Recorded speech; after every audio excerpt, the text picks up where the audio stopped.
The biggest misconception, Kevin, is people think that maybe it comes in a gift box. Mm-hmm. And Eleanor Roosevelt once said, no one can make you feel inferior without your consent.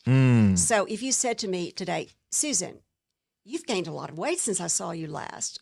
You look fat.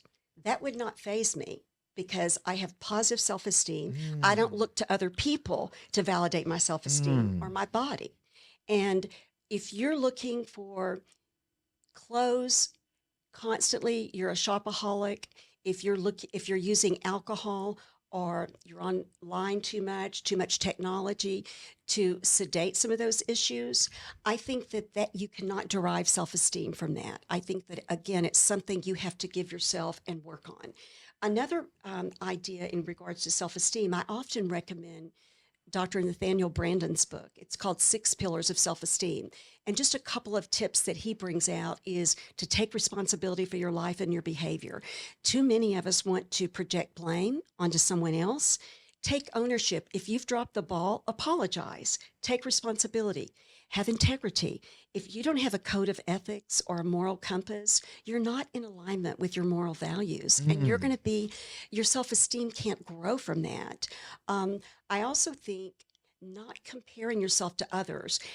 There is some research that talks about we tend to seek out people that have the same level of self-esteem that we have at that time. So let's say you're very young, you're just out of high school, you have low self-esteem, you'll more than likely attract a partner with low self-esteem.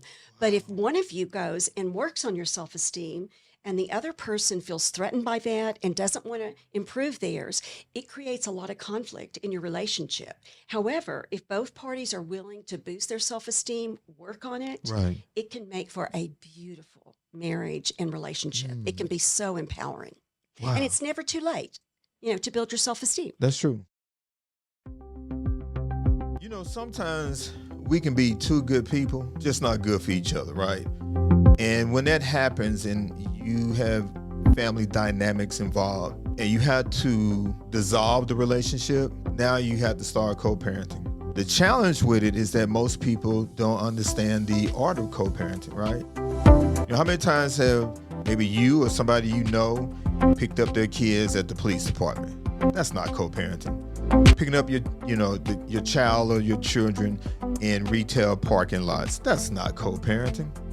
And then out of nowhere, right, a young lady writes a book based on her own experience. Mother, father, two good people, just not good for each other, dissolved their marriage, and they have this child that was a part of the marriage and came in, and they birthed this child into the world. And yet the child thinks that they're still married because they're co-parenting in a way that nothing changes. 2 homes, 1 heart, co-parenting from a child's perspective. 𝐃𝐨𝐬 Dene, author of the best-selling book, 2 Homes, is a must-read. Grab your copy today. The link is in the comments.